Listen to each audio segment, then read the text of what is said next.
Good day, everybody. My name is Deacon Walcott of the Archdiocese of Port of Spain. And this time of the week, we have conversations with Archbishop Charles Jason Gordon. And this week, we have a special conversation. You know, if you've been following us for the last couple of weeks, which I know you've been following us, you know, you're kind of understanding where he's going. But now he's diving deep down.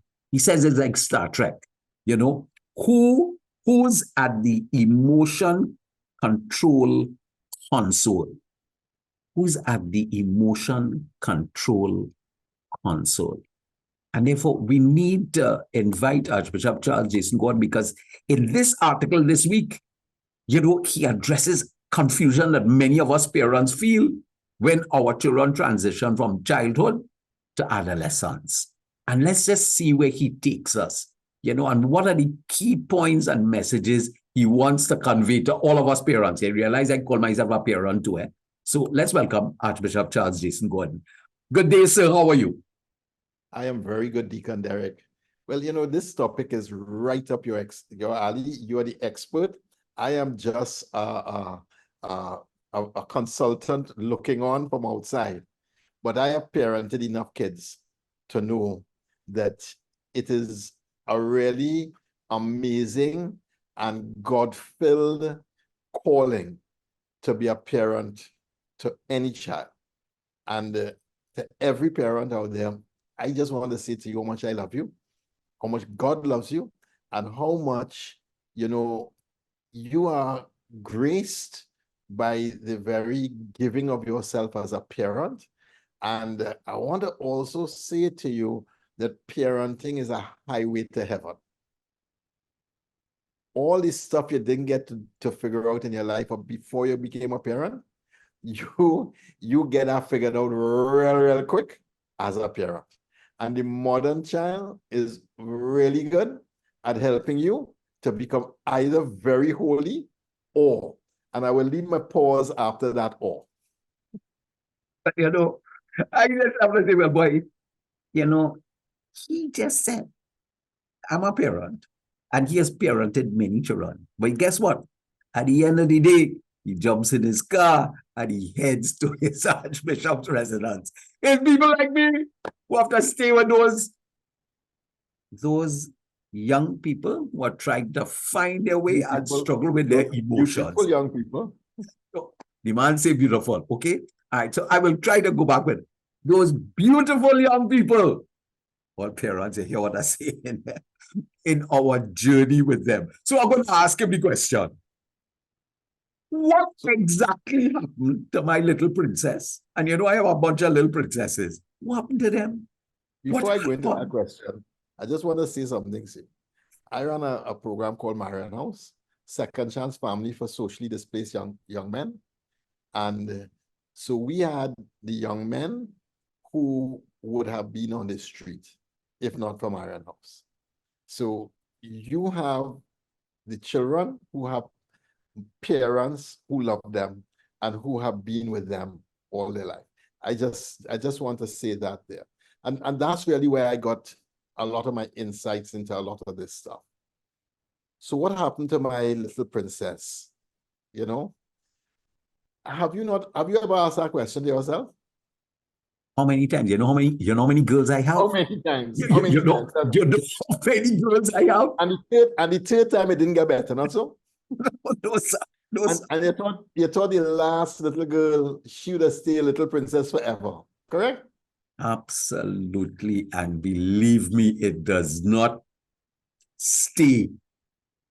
It progresses, you know. And when you think you have it, you do have it.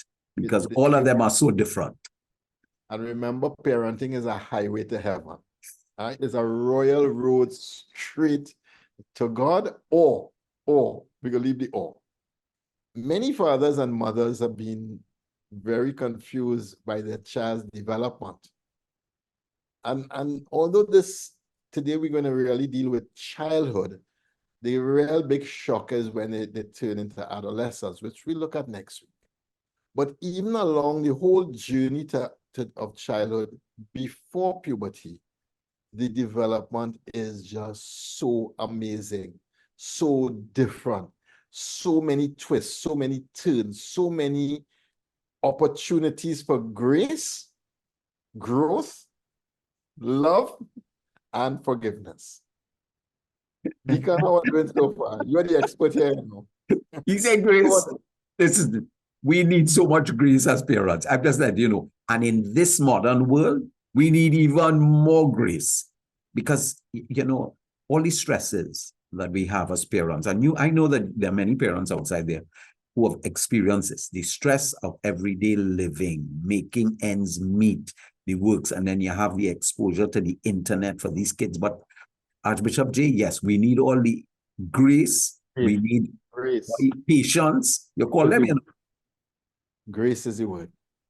So, how many times has your little princess transformed from daddy's little girl into a stranger from another planet? Who are you talking about? I don't even recognize them anymore. You don't even know which constellation or galaxy we're talking about. No. Beat me down, Scotty. I don't know. Or the little prince transforms into a quiet, reserved character who gives no more information about anything that is happening in his life. He's on a need-to-know basis, and as far as he's concerned, you do not need to know. You know what you're talking about? One day, they're huggable, lovable, and a bundle of fun. And you wake up one day, and let's just say they are a complete mystery, an absolute mystery. And that transformation is really what parents experience. And it is what grows a parent and invites a parent to really become a bigger person than when they first started off, because it is through parenting that you really have to grow some capacities that you didn't think necessary in your life before. I am not, you tell me, which one has grown you most or challenged you most to grow? Marriage or parenting? Easily parenting, I would say. You know what I mean? Because you might have, you have one wife, but if you're like me, you have plenty to run. So I just wanted to throw that in there for you. And they're all coming from you at different angles. Parents, it's so important. Dads kind of intuitively understand their boys. And you had a boy, you had a couple girls. Which one really? Listen, that's an easy answer. For me, it was easy to understand my son, right? This is a male-to-male thing. It's easy to understand my son, his needs, his wants, his desires, his silence, when he want to be alone. I understand my son, I understand my son. But girls, that's a whole different corridor that you're going down there. Planet, galaxy. But moms tend to intuitively understand their girls and just can't get the boy. And that already tells us something in parenting, why God wanted every child to have mom and dad, because both are so important for the neural development, for the psychological, spiritual, emotional development of a child. Both give a child such a different gift.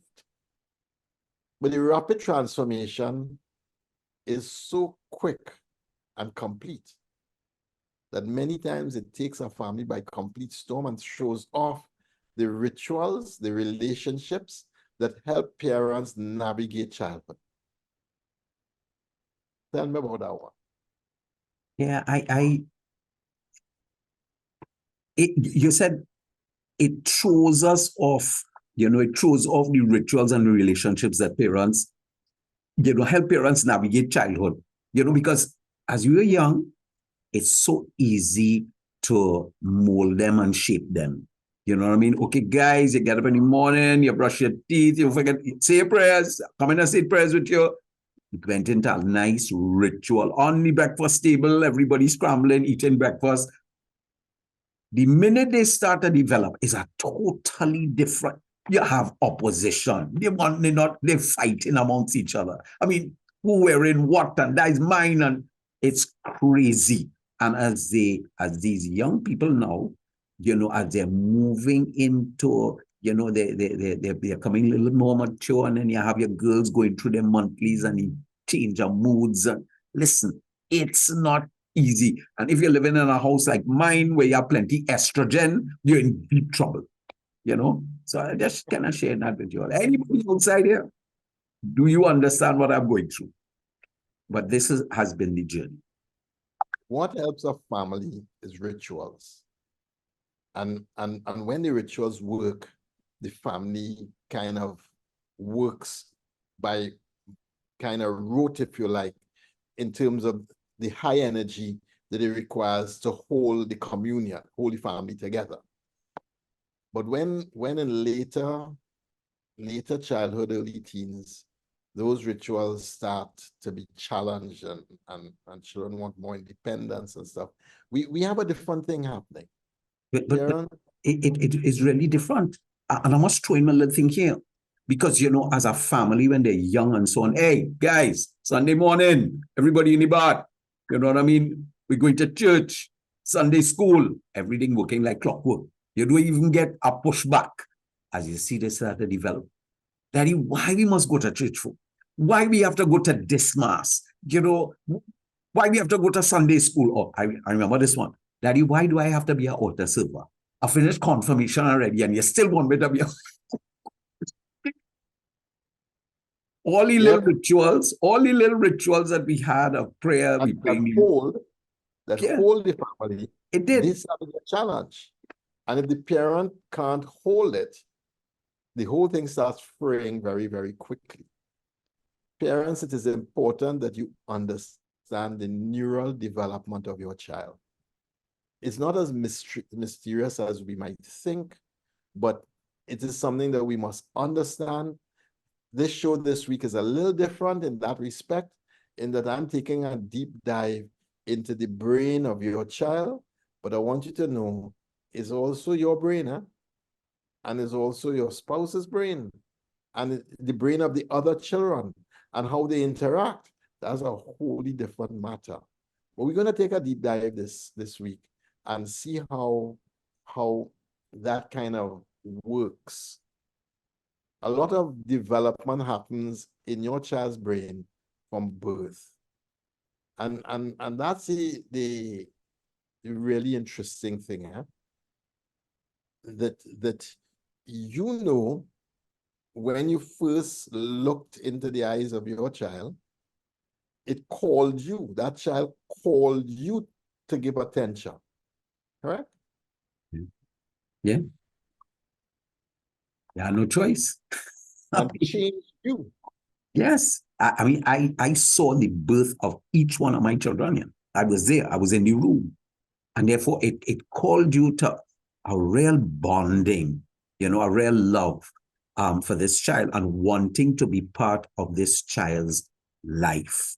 Now that's a beautiful, and I encourage all parents, all fathers, be there to see the birth of your child. It changes everything. Agreed. There are many major stages in the development of the child, also many pitfalls that we need to avoid in the development of the child.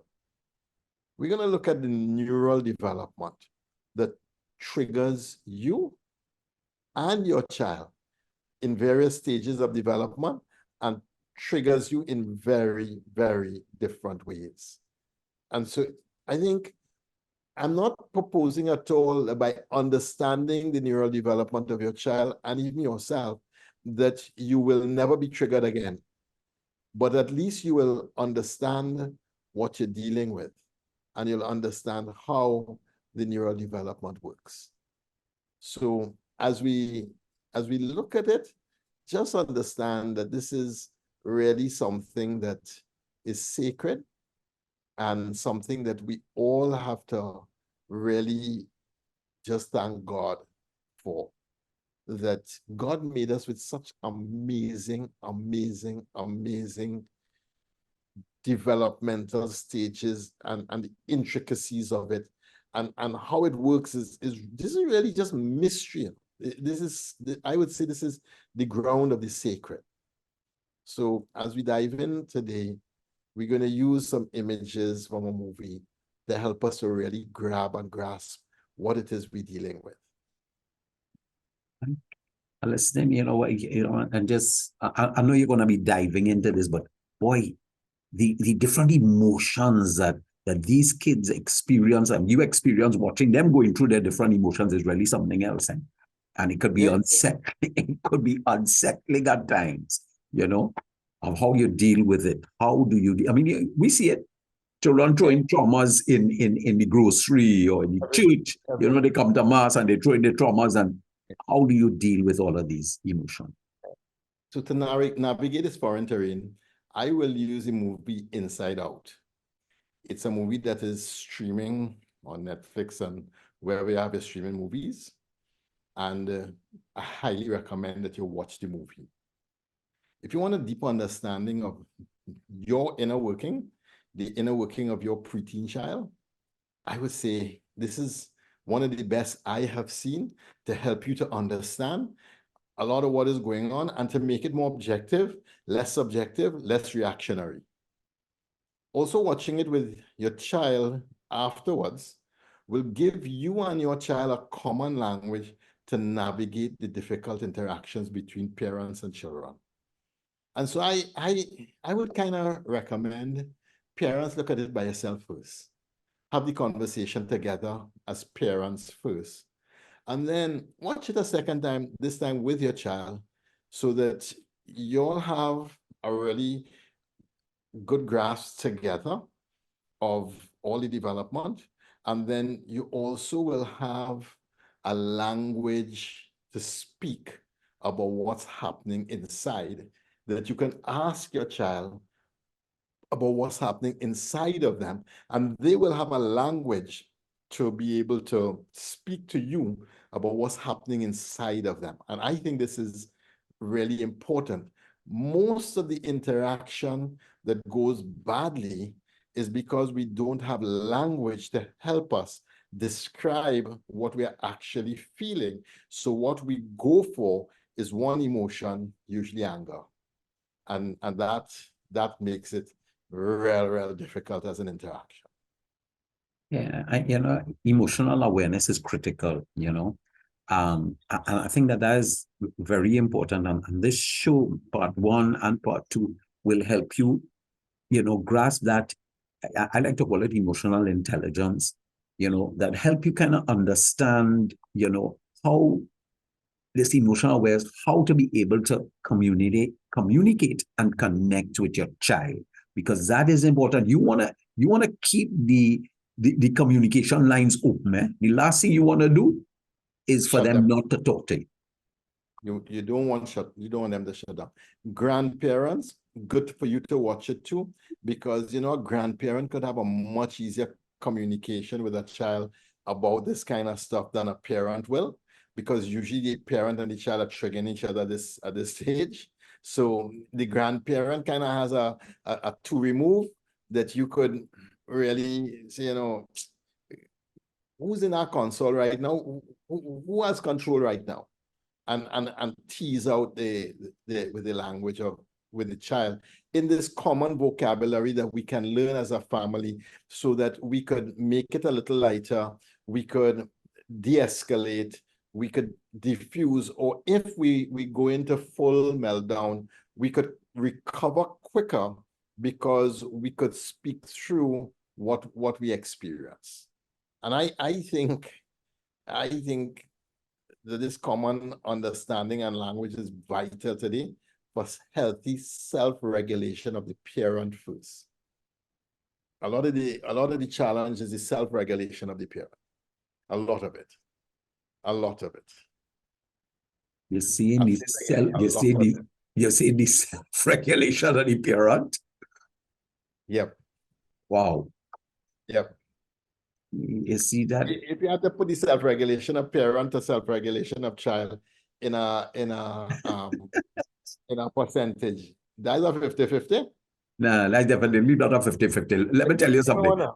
I need as much control, right? And I think parents need a lot of control here because we're dealing with a lot of stresses. You're dealing with your work, you're dealing with relationships and so on. And then you're home with your child, and they too are going through their own development phases, right? Their own emotions. And boy, you need as much grace as possible. 80-20? Yeah, easy. 40? Nah, 80-20. I like the 80-20 because that's real. So 80 parent self-regulation. Definitely. Child self-regulation. And as they grow up, it changes. You see, and you have to be the one that is in control and rational, and that you're in control of your emotions too, because you don't want to, we can very easily lose patience, lose control, and what happens is regrettable things happen. Those are the moments that you really go back and say, boy, if I had a oops button, I'm pressing it now. I've had some oops moments for sure, and I think about it, and sometimes I have to go back and apologize to my children. I said, I remember that happened with Gabriel, and I said, Daddy is sorry. He had a very tough day today, and I just lost it. I wasn't in control of my emotions, my feelings, my behavior. And you know what that child told me? He said, Daddy, I had a hard, stressful day too. Blew my mind. Yeah. And then a new conversation can start now. Definitely. Yeah. It did. And that was beautiful. Spoiler alert. If you're the kind of person who does not like people spoiling a movie, well, stop reading one time, all right? Because I spoil in this movie. Or you could take it this way, walk it through with me, go and watch the movie, watch it with the child, or go and watch the movie and come back to the article. Either way, it requires some interpretation and some help to point to the important points that the movie is raising for us. Now, go and watch the movie one way or the other, okay? I happened last week, had an evening with nothing in the evening, and I had a guest here, and I said, I haven't been to the cinema for years. What about a show? He said, yeah. What's in the cinema? So then I started looking at what's there, and I said, this looking at a lot of children's stuff. He said, no, Inside Out 2.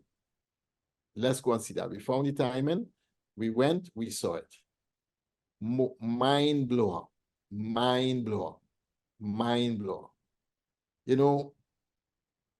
What I can say is that he's a Catholic clinician with a doctorate in psychology. And we had a rich conversation all the way afterwards, and the next day too. Our conversation afterwards was both rich and complex because it teased out what the whole thing of the show was, the whole plot of the show, and what the show was teaching or helping us to understand about humans, human development, neural development, that's mind development, and the way that we grow and understand the world. It's a beautiful thing to really start to understand how this human being is working. It is absolutely, for me, mind-boggling beautiful. And I don't want you to see this as, oh, this is terrible stuff. No, this is the good stuff. This is the really good stuff that when we get it right, it really serves many, many people. Well, now the Archbishop pushing Inside Out, and guys, Inside Out, and don't forget, There's a part one, which you could get on Netflix and so on. And part two is right now on. Is it right now on Movie Tom? I just want to check.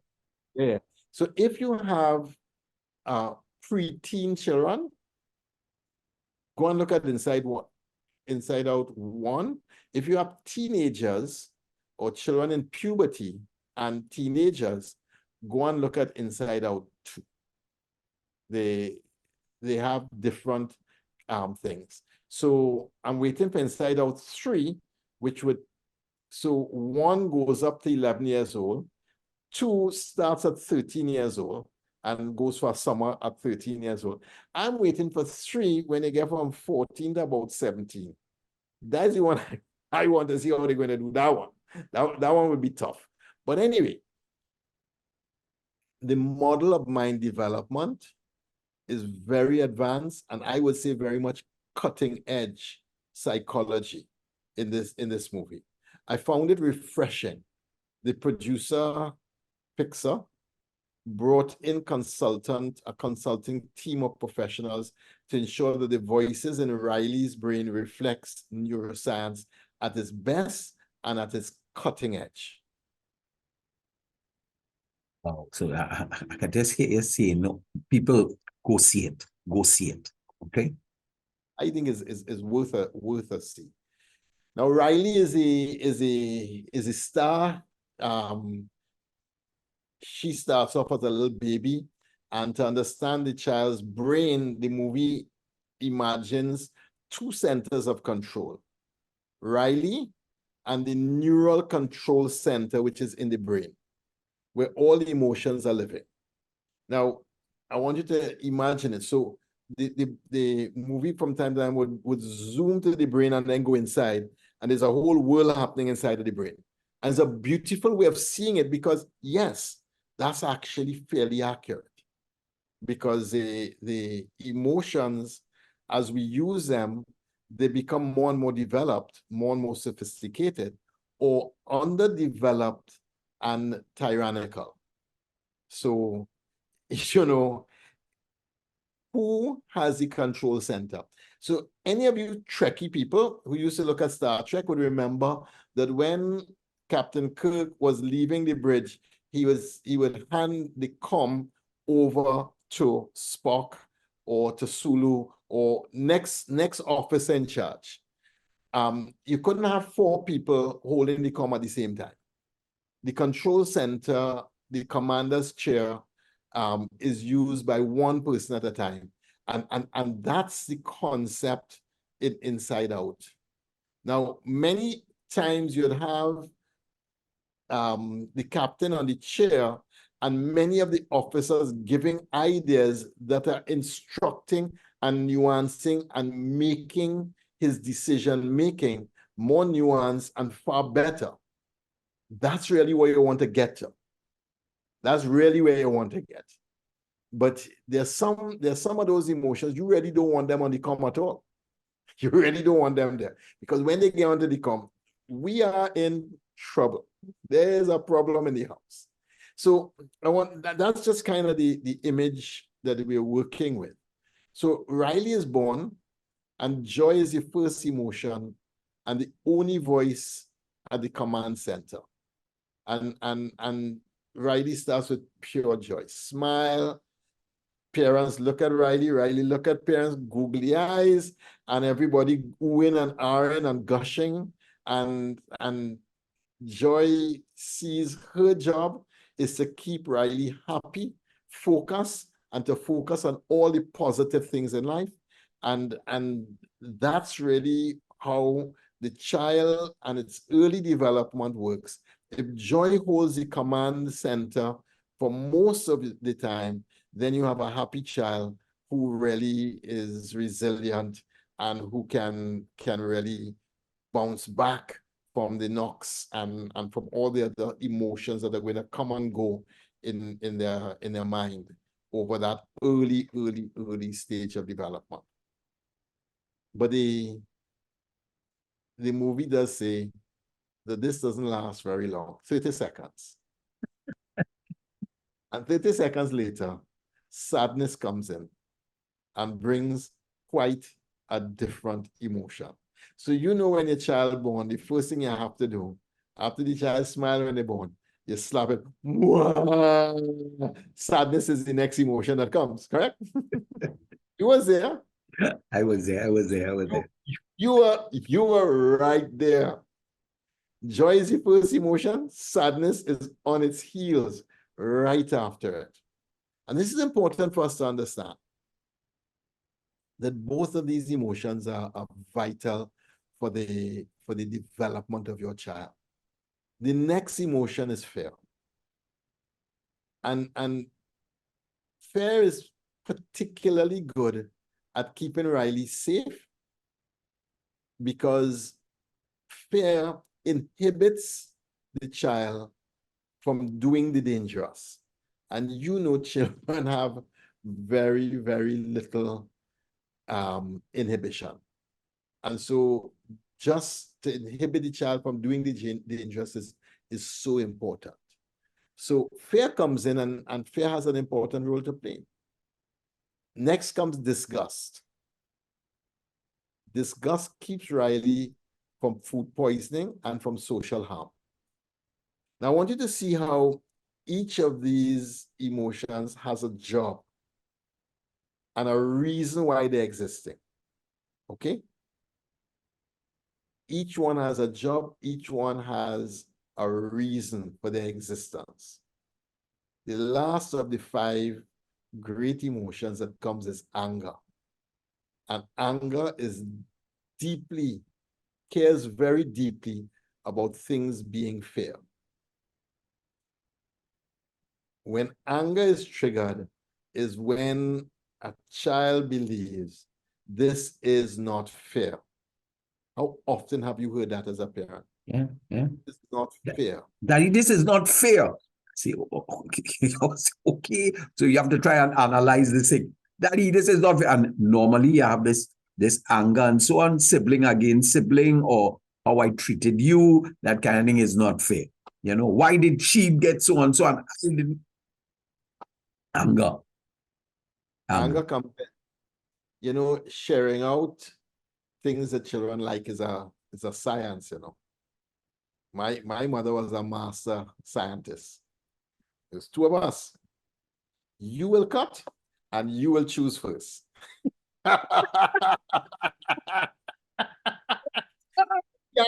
Cannot go wrong, you know. How you mean? You cut in exact part that you cut in. Listen, to the micromillimeter. You can't find a bigger piece on one side or the next. You cut, you choose first. Absolute fairness. So if it was unfair, it's you who cut badly, you have nothing to quarrel about. You cut, you choose. Fairness comes, or anger comes, to keep fairness in equilibrium. So I want you to hear, in the development of the child, joy keeps Riley on an even keel. Fear keeps Riley safe from bumbling into things that would be unsafe. Disgust keeps Riley from food poisoning and from social harm. Anger keeps the equilibrium around fairness. Sadness is the only one in the movie that was not understood by joy. Joy understood all the others except for sadness, because sadness is the opposite of joy. That's something else. That was the hard one to understand. And the whole development of the show shows how important sadness is in the neural development of a child. Sometimes we want the child to be Pollyanna, only looking at the bright side of life. But sadness is vital if the child is actually going to do grief work, if the child is going to integrate disappointments, if the child is going to feel feelings, if the child is actually going to integrate all emotions. And this is beautiful. I just want to tell you, I found, looking at it, I found it absolutely brilliant.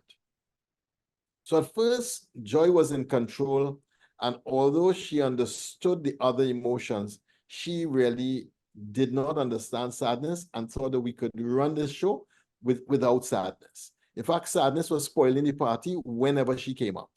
And whenever she touched something, it went into sadness. And so she was really the left out member of the team. So Joy knew that sadness was part of the team, but she really couldn't understand what useful role did she play.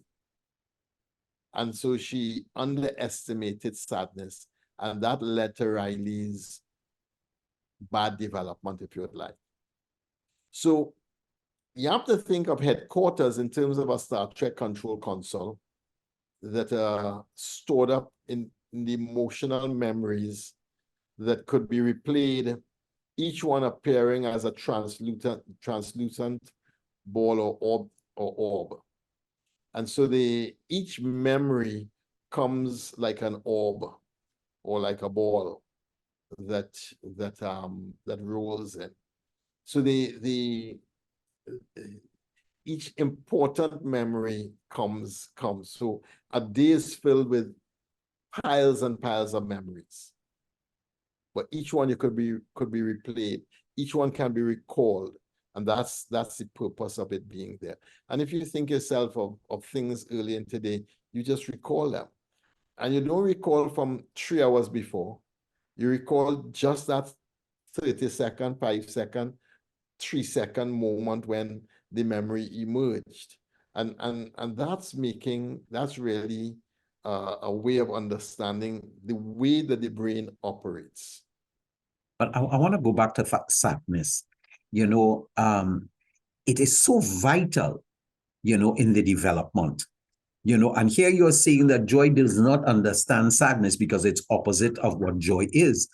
But in the development of Riley, it was so important for all these emotions to play a part of her own, growing up. And I want to say this because a lot of people outside there, they devalue sadness. Our child must never be sad.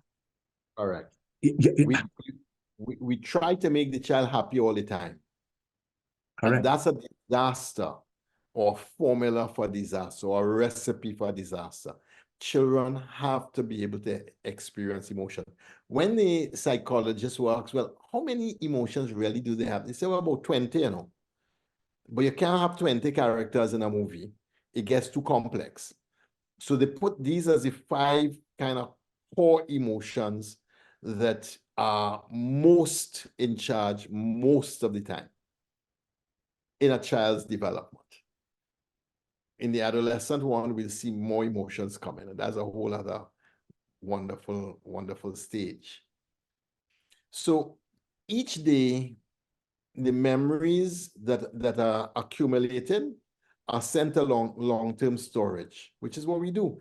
It's like a computer. You only have so much RAM, You can't keep everything up there. Some things just have to go to the hard drive, has to go to the long-term storage. Core memories that gave Riley her identity and a sense of self are stored in another place, in a special display. And each core memory powers a different aspects of Riley's personality.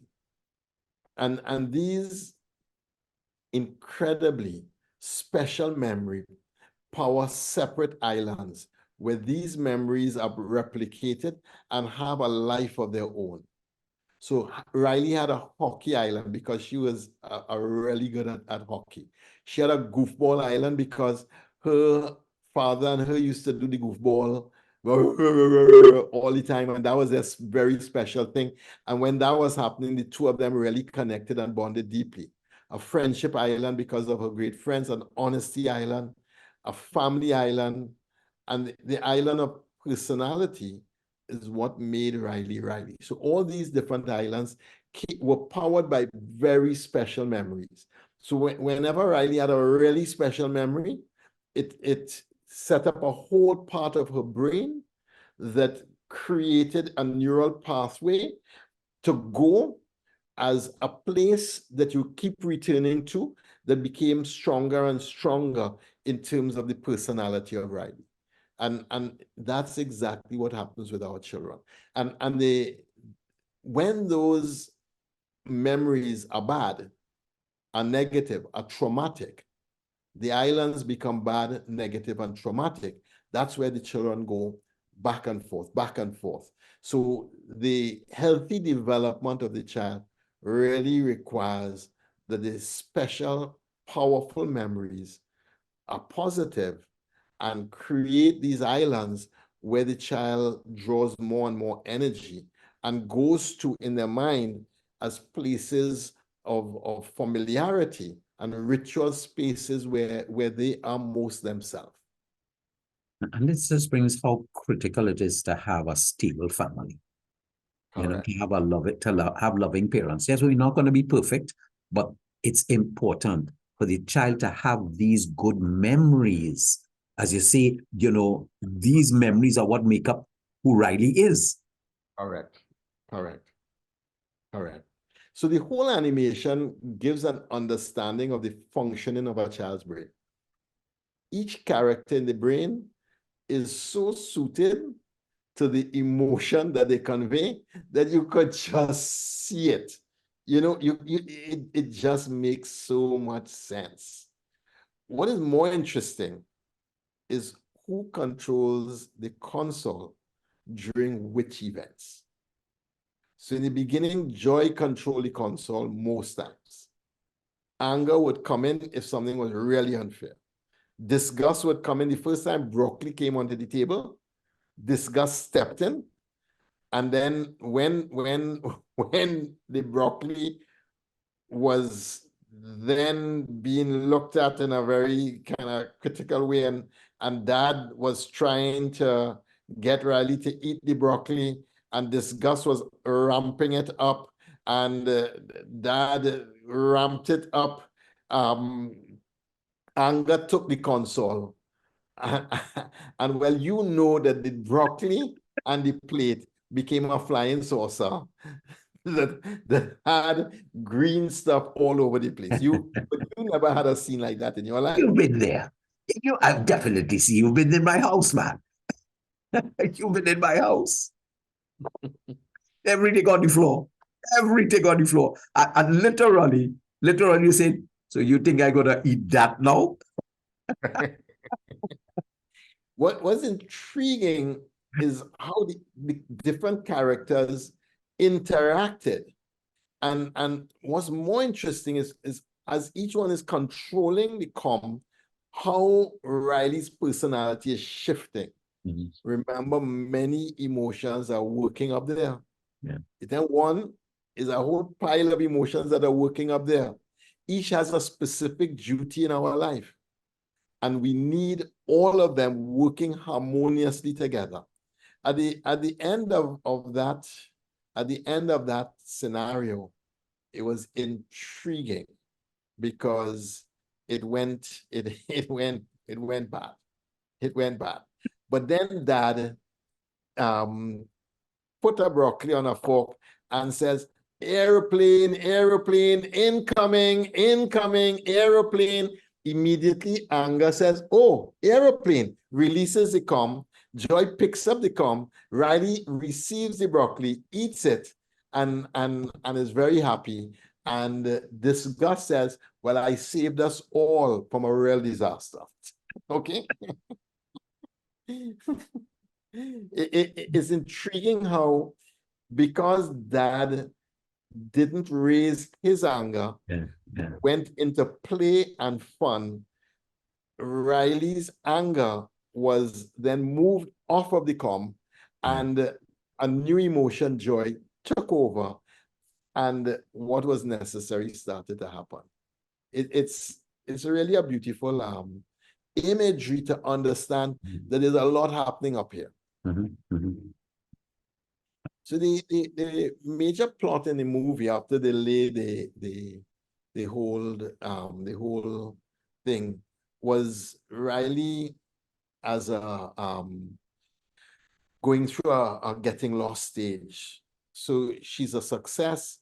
She's well adapted. She's successful at what she does. She's well loved. She has great friends. And at 11 years old, dad moves from Minnesota to San Francisco because of his job. And all the emotions turn upside down. You know, moving is a high stressor. Yeah. Changing school is a high stressor. Making new friends is a high stressor. And when you put them all in one big bundle of an 11-year-old child, you're really overtaxing that child and their neural development and really creating challenge for them to be able to work through it.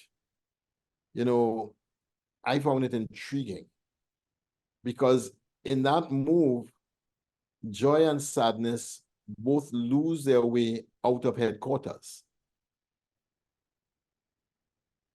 Both leave headquarters, joy and sadness. And that leaves anger, fear, and disgust controlling Riley's emotional life. Wow. Now, I want to tell you, it was not a pretty picture. Okay? But I think in terms of neural development, in terms of understanding your child, in terms of understanding when your child goes into that dark space, when your child has had trauma or high stressors, what to look for, I thought beautiful. Yeah. Really, really good. So when anger, fear, and disgust take over the calm, you know we have a complete meltdown. Meltdown. Everything is going absolutely wrong. And in that, the core memories get lost. And the islands connected to those core memories fall into ruin. Wow. And now you're seeing what you're seeing is a meltdown of a child. But if you've ever seen a child go into meltdown, you understand that movie depicts it really, really well. So being faced with making new friends, meeting new people, attending a new school, joining a new hockey team, it was just too much for an 11-year-old child. And this breaks the happy girl and allows us to recognize that sometimes children can have the wrong emotion running their control center for far too long. And when that happens, you have serious challenge on your hands. Today, you take a child to a psychologist. When we was growing up, they had a very different medication that was applied liberally. No. Yes, sir. Yes, sir. Yes, sir. I would say the movie's great gift is a conversation it allows about who controls the console and why and for how long and how things should be different in that controlling of the console. Because it's beautiful to have images behind the emotions that are controlling our head, that you can have vocabulary and conversations about these things so that we can objectify it and not make anybody feel bad about the fact that, well, sorry, but last night, anger took my console. And folks, I real sorry for what I did. Anger had my console last night. I'm sorry. Or fear had my console. And because of that, this.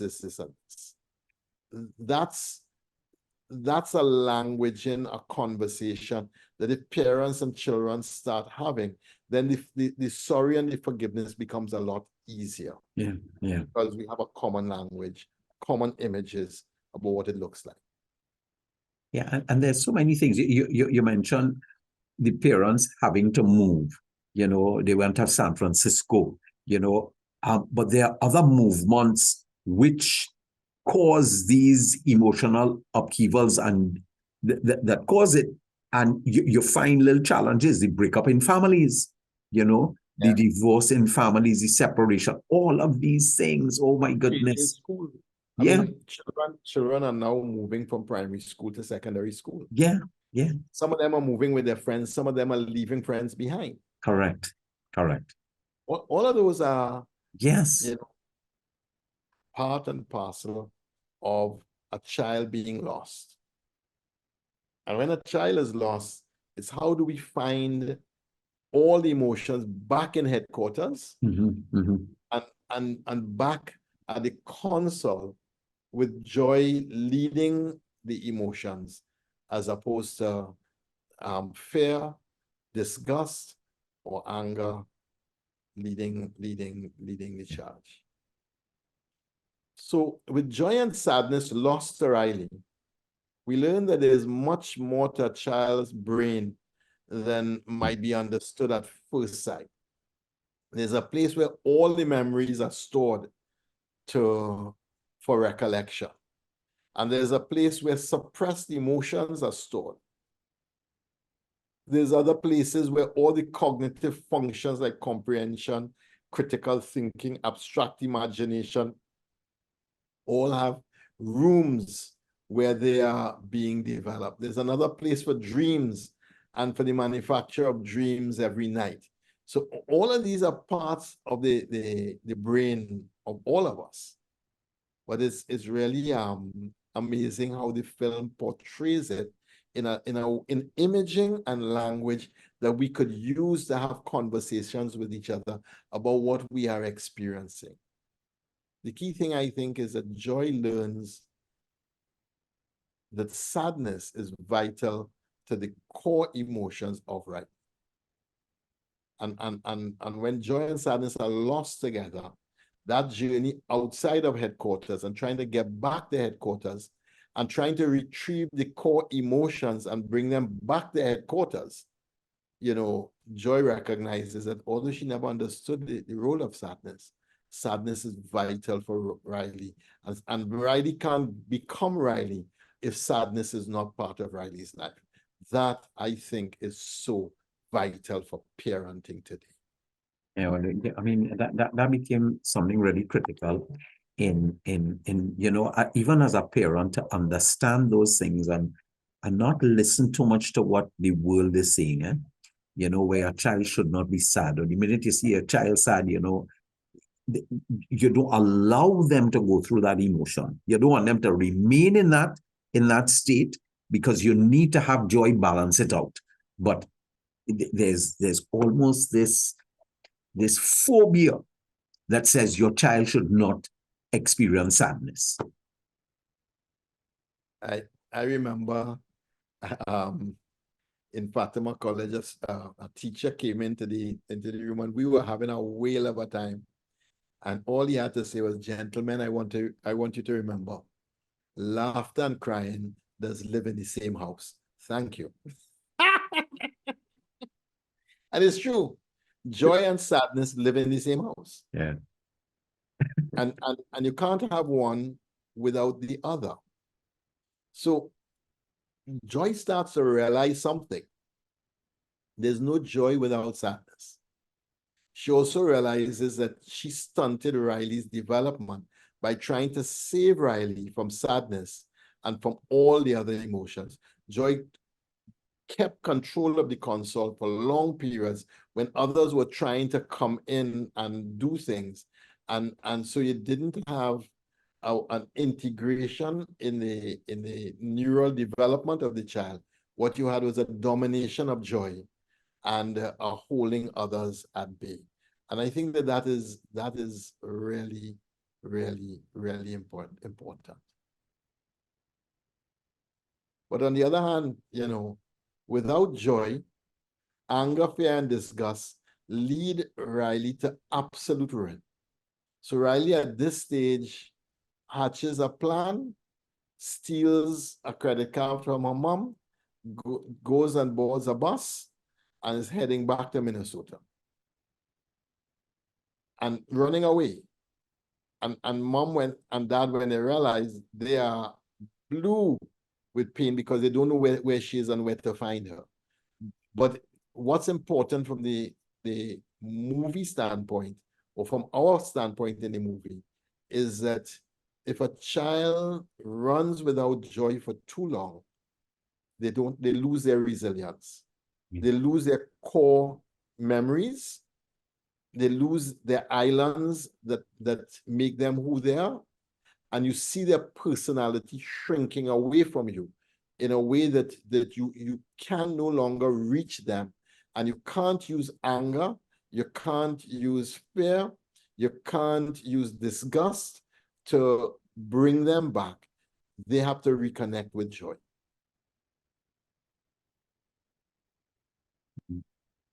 Joy is vital. Joy is vital. And therefore, that's also critical in terms of children. You look at some children and you realize there's no joy in their life. And and you say, well, why? What? With the absence of joy, is it anger, fear, disgust? Who's in the con? Who's controlling right now this poor child? And what has brought this child to this phase of their lives where there's no joy. There's no joy. Well, all I could tell is, as all emotions realize they need each other, integration begins when all of them realize how much they need each other. It is sadness that opens the way to move from the crisis and to bring Riley back in. But joy is the one who recognizes it and says to sadness, no, you need to take the calm. And when she takes the calm, everything goes sad. But Riley starts to cry. And when she starts to cry, she starts to feel. When she starts to feel, she can now reintegrate joy and all the other emotions. It becomes, the catharsis comes from sadness, who needs to hold the calm for a little while. It's really intriguing that you can't come out of that without grief, without sadness. The console had shut down because of the others who were trying everything and nothing was working. Once sadness took the control, Riley starts to grieve, feelings re-emerge, the emotions start reconnecting, and now the emotions can start helping her again navigate her way. So in adolescence, our children are dealing with a host of unfamiliar and uncontrollable emotions, such as anxiety, embarrassment, injury. But key to their integral development is learning to accept the message and message these emotions so that they never take control for long periods of time, but take control when they are absolutely necessary. So that teaches them about managing their emotions. And it's critical for them to learn how to manage their emotions. Every crisis is an opportunity to allow emotions to connect more deeply and to recognize the importance of the interconnection between these emotions. Happiness is not with joy and the control alone. Happiness happens when each one of them takes the control at the appropriate time, when Riley needs them most to be in control for that time. So it's really not the absence of the other emotions, it's the integration of all the emotions. And through this synergy, many new core memories now are formed, and with that, new islands start to emerge. There are a few scenes where you see Riley's parents' headquarters while they're in the conflict, and that's beautiful. It is a great conversation starter. The mother starts to probe Riley as she's spiraling down, and Riley goes into total defense mode. She signals her husband, who is completely distracted. You see his control head, he's looking at a football game rather than being present there, until it starts escalating, and eventually the foot comes down. You know, when you put down the foot and the control center, anger takes over, the foot comes down, and you know there's no way back. You know there's no way back. Yep. This is a precious scene for every parent to view, to reflect upon. And you could pull up the scene, the foot is down, inside out, you'll see the clip of it. But every parent has, because what happens is anger takes over Riley's brain, anger takes over mom's brain, anger takes over dad's brain. Now we're going into real trouble. Headquarters perspective is three people could not be more different when you look at the headquarters. And that's the point. We are different, male and female. He created them. So we are also different. The interaction between the headquarters of the three allows for great reflection, deep learning. How do we ensure we do not go into power broking, into putting down the foot mode, into DEFCON mode, which is defense readiness condition level 2, which is we are arming the nukes, the keys are turned, and we're ready to press the nuclear button. You know what I'm talking about? Yeah. Good. So at the end, there's another three of the movie, there's another three-way scene into headquarters of the three of them, and this time with love and admiration for each other. And again, you see the differences between the male brain, the female brain, the child's brain. The Riley's brain is clean, pristine. It's a lovely working space, brightly lit, nice and joyful. It's a great family connection moment. Another great conversation starter. Then Riley bumps into a boy. Well, we get a peek into the inside of the boy's brain. It is messy, it is noisy, it is gringe, it is dinge, and alarm starts going out. Girl, girl, girl. My boy freezes. And now we have the inside of the boy's brain's headquarters. And well, I want to tell you, it is absolutely different. Absolutely different. To understand which emotion is in control is great self-knowledge to begin. To understand that we need all the emotions is even more important. Integrating all the emotions and showing each to play a vital role in each stage of the journey is the point of healthy emotions. It's not one emotion or another emotion. It's all emotions playing their rightful role, protecting the person from what they're meant to protect the person from. That's when happiness emerges. It's a brilliant movie, and I think you should go and take a look at it because it's so important. Key message? Go ahead. Hey, parents, a lot is going on in the child's brain and in yours. Listen and be present. Turn off the cell phone, turn off the Instagram, the YouTube. Be present. You know, and you know, give us action step. You know, we always have action step every week. Look at the movie Inside Out. 1 and 2. Parents first, and then the children. And guess what? Have a conversation and listen. You know, having a conversation is not you just talking. Listen to what the child says. And the scripture reading is Paul telling us, I do not understand myself at all. I do the things I don't want to do. The things I want to do, I end up not doing. Who will save me from this wretched state in which I am living? I thought that was the best scripture for this text. Let us pray. Let us pray. Father, we ask your blessings upon us, and we pray, oh God, mercy. Give us courage and grace to recognize that each of us are called to develop, to grow, to understand, and to be more in touch with our emotions so that we can better regulate and better relate with one another. We ask your blessings on us through Christ our Lord. Amen. Amen. Thanks a lot, Archbishop J.